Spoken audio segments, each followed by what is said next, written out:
Let me tell you something that most dating coaches will never admit. The difference between a man she thinks about at 2 a.m. and a man she forgets the moment he walks out the door is not his looks. It is not his money. It is not even how confident he seems on the surface. It is something far more subtle, far more psychological, something that happens in the first few moments of connection, and most men walk right past it without ever knowing it existed. She will never tell you what it is, not directly, not clearly, because she does not fully understand it herself. It operates below the surface of conscious thought, in that ancient part of the brain that responds to warmth, safety, and something that feels chosen. I am talking about the power of a name, not her name. Something better than her name. I am talking about the specific nicknames, the right ones, delivered the right way, at the right moment, that reach into a woman's psychology and activate something she has been waiting to feel her entire life. And here is what is going to surprise you. These are not the nicknames you think. They are not the cliches. They are not the hollow words that every other man throws around carelessly like spare change. These are the 9 specific nicknames that women secretly love. The ones that trigger instant attraction, the ones that create emotional gravity, so powerful she starts pulling toward you instead of waiting for you to chase. We are going through all 9 today, and I promise you by the time we reach number 9, everything you thought you knew about how attraction actually works is going to change completely. Stay with me. Most men approach the idea of attraction like it is a performance, like there is a script to memorize, a set of moves to execute, a checklist to complete. And when it does not work, they assume the checklist was wrong, so they get a new checklist. But here is the truth that changes everything. Attraction is not a performance. Attraction is a feeling. And feelings are not created by what you do. They are created by how a woman feels when she is around you. There is a field of psychology called affective resonance, the idea that human beings are constantly unconsciously scanning their environment for emotional signals. Warmth, danger, belonging, rejection, and they respond to those signals before their conscious mind has even registered them. A nickname, the right one, is one of the most powerful affective signals a man can send. Because a nickname says something words alone cannot say. It says, I see you differently than everyone else does. It says, you are special in my world. It says, there is something between us that has its own private language. And women, no matter how independent, no matter how guarded, no matter how many walls they have built, respond to that signal every time. The men who understand this move through the world of connection with a quiet, almost effortless power. The men who do not understand it are left wondering why the conversation was great, the chemistry seemed real, and she still drifted away. Today you wake up. Today you understand. Before we go any further, if you are new here and this is already making you think differently about how attraction works, hit that subscribe button right now. We go deep on this channel. Real psychology, real strategy. No fluff, no games. Drop a like on this video if you want more content like this. It genuinely helps more people find this work. And tell me in the comments, where are you watching from right now? I want to know who is in this community. Drop your city, your country, wherever you are in the world. Let me see you now. Let us get into it.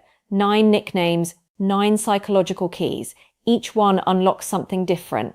Each one builds on the last. And by the time we reach number 9, the one that quietly, devastatingly works on almost every woman, you are going to understand something about human connection that most men never figure out. Number 1, trouble. This one seems counterintuitive, and that is exactly why it works.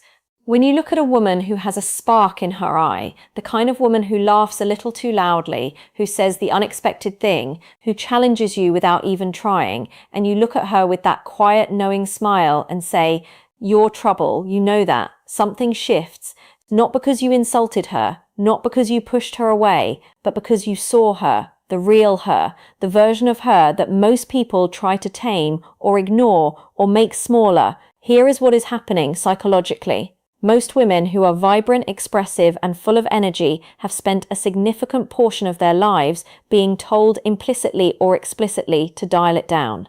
Be more agreeable, be less intense, stop taking up so much space. And then you come along, and instead of asking her to shrink, you grin at her wildness, and you call it out, you name it, and you are delighted by it.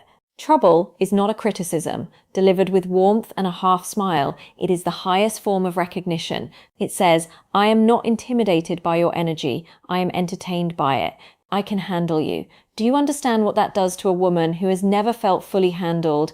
It does not push her away. It pulls her toward you like gravity. And here is the thing most men miss. She will start leaning into the nickname. She will do something slightly mischievous just to earn it again. She will look at you across a room and raise an eyebrow and wait for you to smile and say it. Because you have given her something rare. You have given her permission to be herself. But trouble is just the beginning, because the next nickname operates on an even deeper psychological level, one that touches something women rarely admit they are hungry for. Number 2, sunshine. Stop. Before you dismiss this as soft or generic, listen carefully, because the way this works is not what you expect. Sunshine is not about being saccharine. It is not about being the guy who hands out compliments like candy. It is about the specific moment you use it and the specific woman you use it on. Here is the scene. She walks in frustrated. She has had a hard day. She is carrying it in her jaw, in her shoulders, in the way she is holding her phone too tight. And instead of asking the obligatory, are you okay? Instead of feeding the energy she walked in with, you look at her and with complete calm, you say, there she is. My sunshine. Pause. What just happened? You did not match her tension. You did not amplify it. You reflected back to her the version of herself that exists when she is not stressed, the version she wants to be. And you told her you have been waiting for that version. That you hold that version of her even when she has temporarily lost access to it herself. That is not just sweet, that is psychologically profound. There is a concept in attachment theory called the secure base. It describes the feeling a person gets when they know that no matter how chaotic the external world becomes, there is someone who sees them as fundamentally good, fundamentally whole, someone who does not panic when they fall apart, someone who holds the light on even when they are temporarily in the dark. Sunshine, used at the right moment, communicates all of that in one word. And what it does to her nervous system is not small.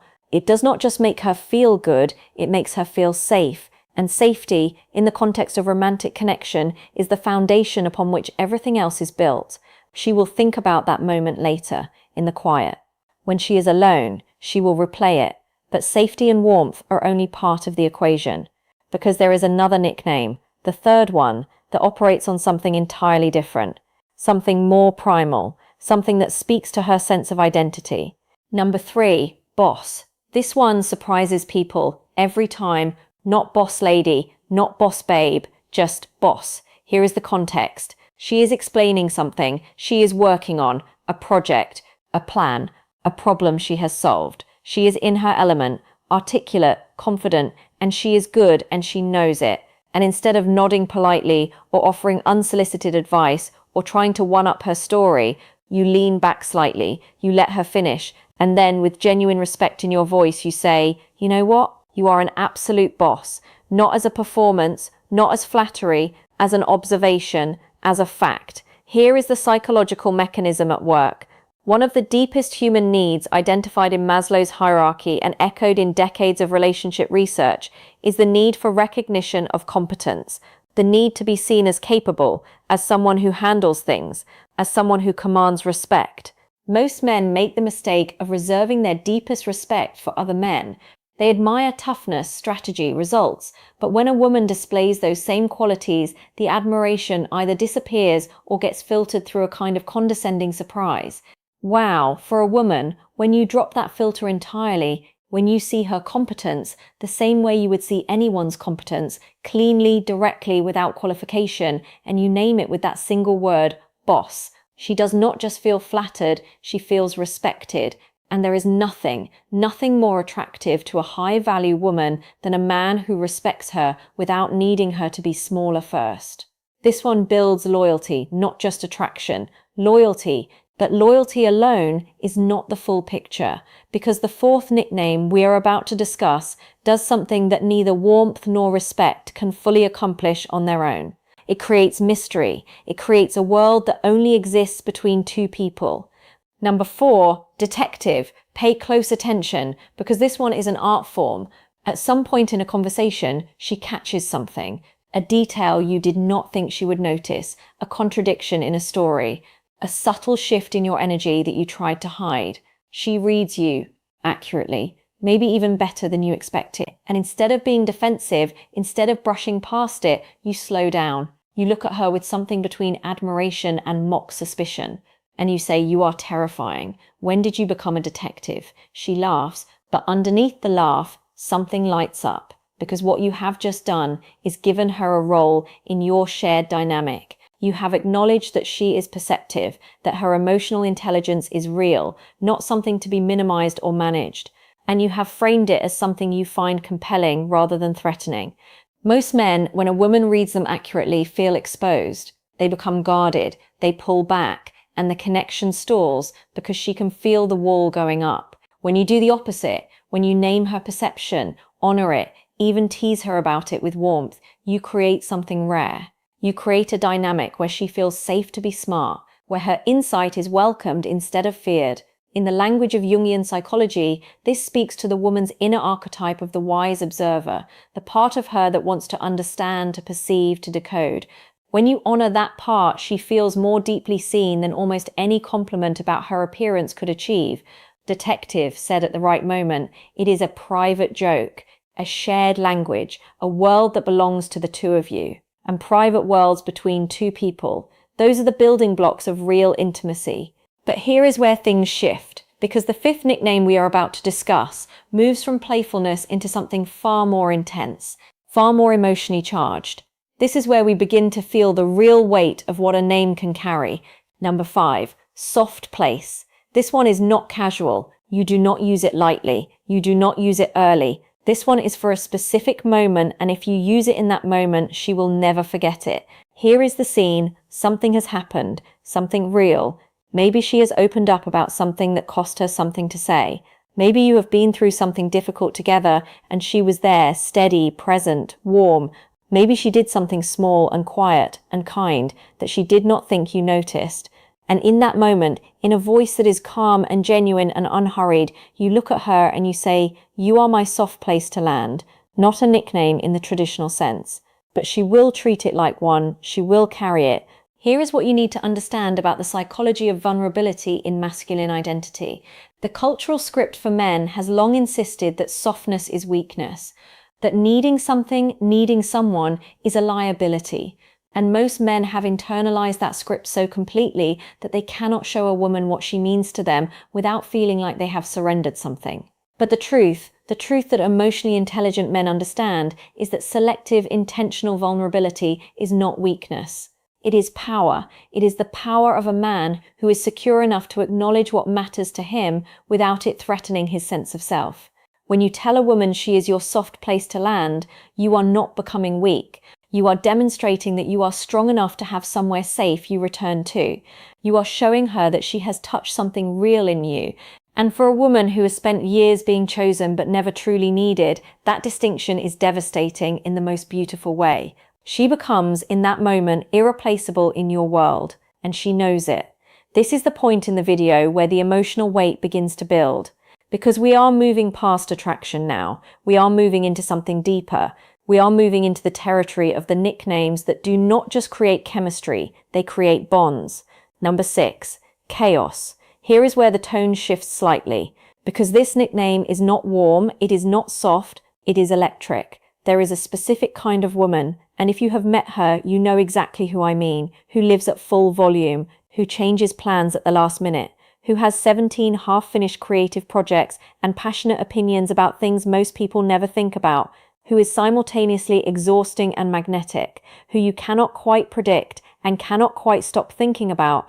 And if you have made the mistake of trying to manage that woman or contain her or turn her chaos into something more palatable, you have already lost her.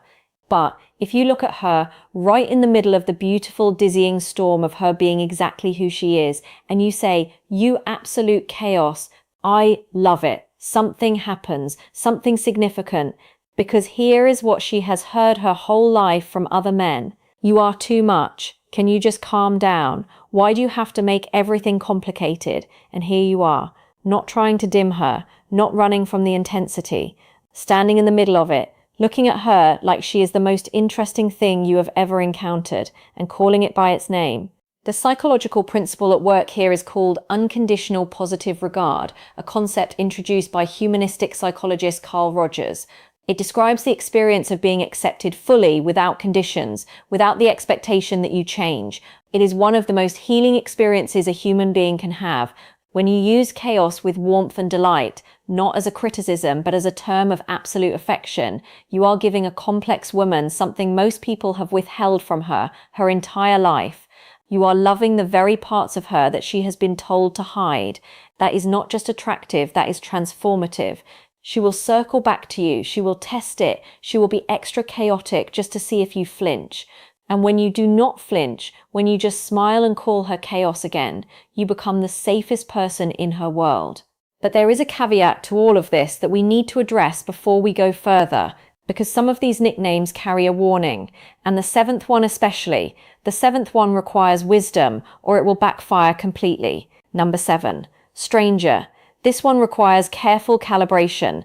Handle it wrong and it is jarring. Handle it right and it is haunting in the best possible way. It happens in a specific moment. You have known her for a while. You have had real conversations. You have shared things.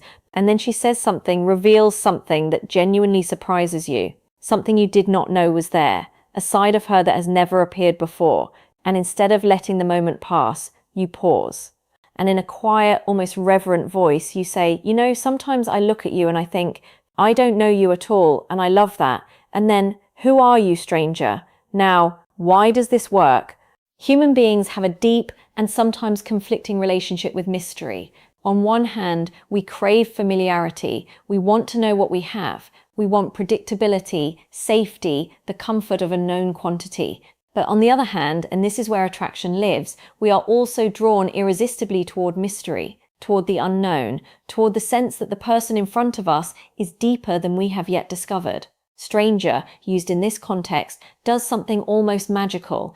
It reignites the curiosity of early-stage connection in the middle of an established relationship. It tells her, you are not a finished sentence to me. You are a story I have not finished reading, and I am not just willing to keep reading. I am excited to...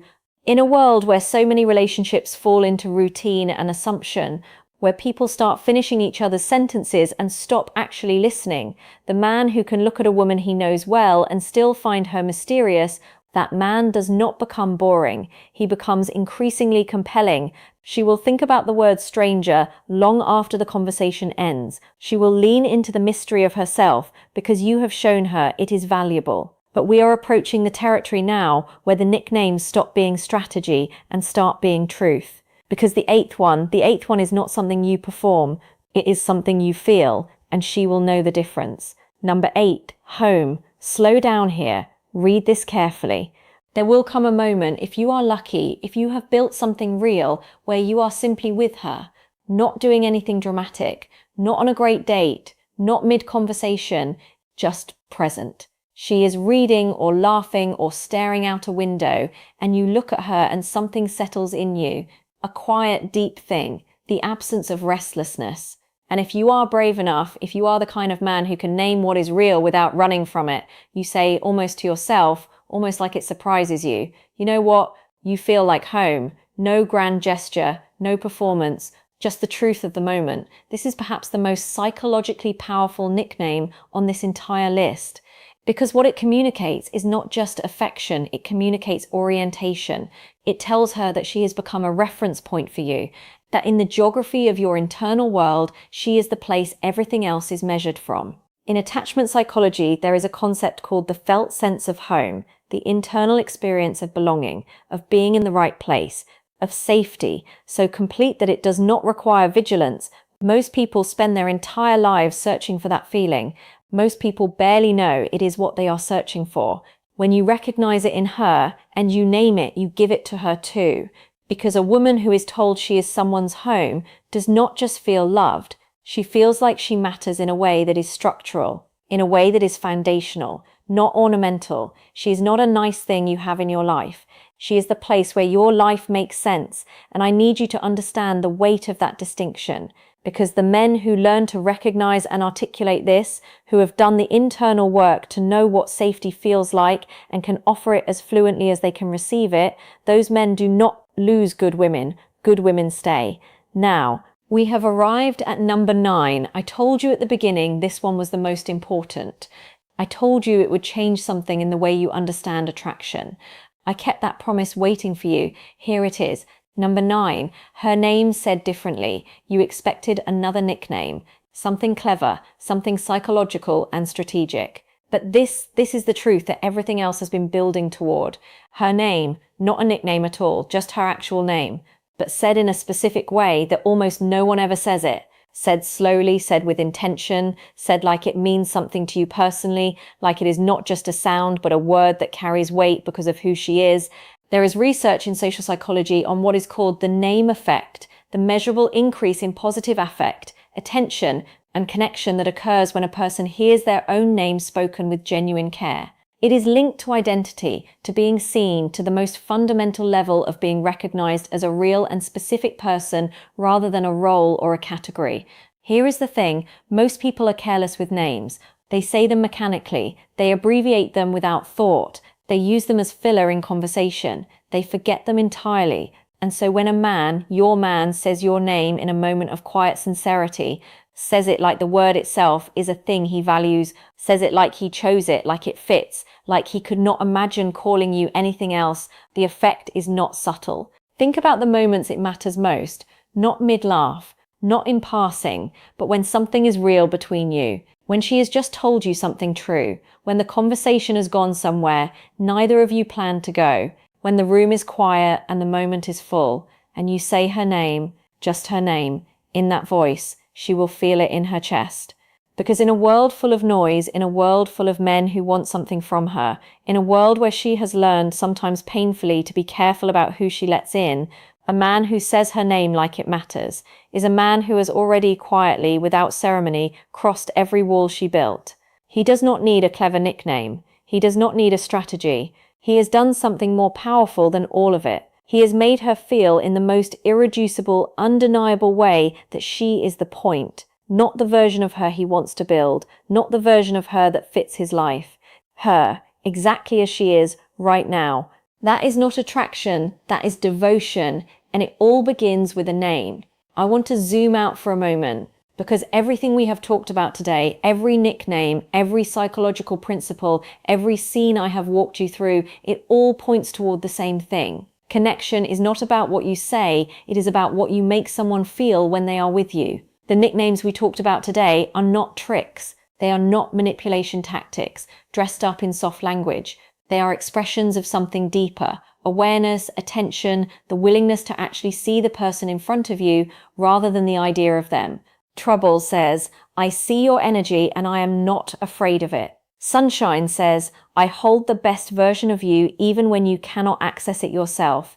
Boss says, I respect your power without needing to diminish it. Detective says, your intelligence is something I find thrilling, not threatening. Soft Place says, you have touched something real in me. Chaos says, I love you without conditions, without asking you to shrink. Stranger says, you are endlessly interesting to me. Home says, you are where I make sense. And her name, said with intention, says everything else that language cannot hold. These are not the words of a man running a strategy.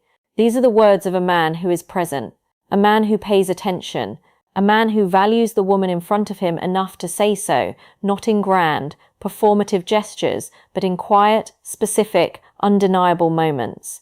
Now here is the caveat I want to leave you with before we close. Not every woman will respond to every nickname. Context matters, timing matters, authenticity matters above everything. A nickname delivered without genuine feeling behind it lands hollow, and a perceptive woman will notice immediately. These are not scripts, they are invitations to deeper presence, to greater attention, to the kind of authentic engagement that creates real connection rather than just the performance of it.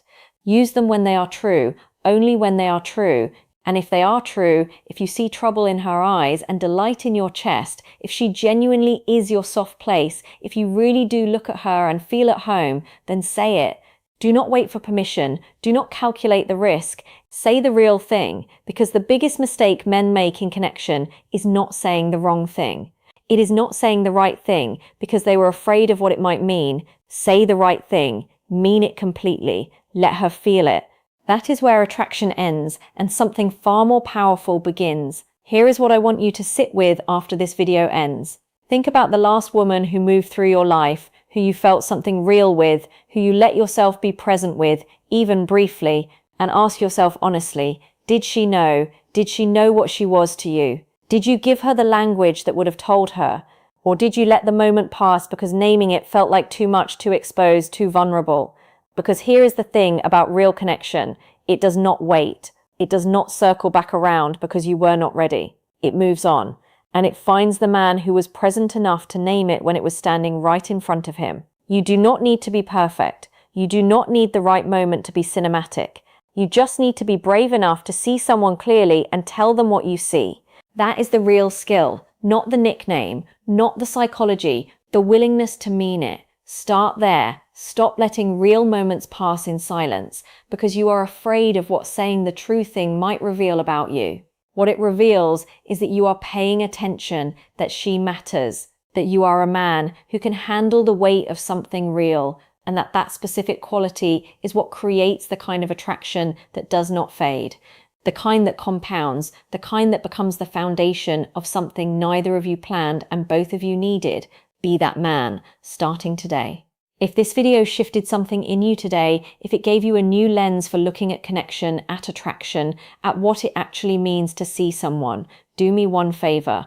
Hit that subscribe button because this is what we do here. Every video, we go underneath the surface, we find the real mechanisms, the real psychology, the real patterns that most people never examine, and we bring them into the light. If this helped you, if it made you think, if even one moment landed and changed something in how you are going to show up for the next person who matters, then give this video a like. That is how more people find this work. That is how this conversation keeps growing. And in the comments, I want to hear from you. Which nickname hit the hardest? Which one made you think of someone specific? Which one are you going to use or wish you had used? Tell me right now in the comments below. Because this community, the people in these comments, the men who are doing the real work of becoming emotionally intelligent and genuinely present, this is where the real conversation happens. And I want you in it. You showed up today, you stayed until the end. That already tells me something about who you are and who you are becoming. Do not stop now. This is Dr. Julie. I will see you in the next one.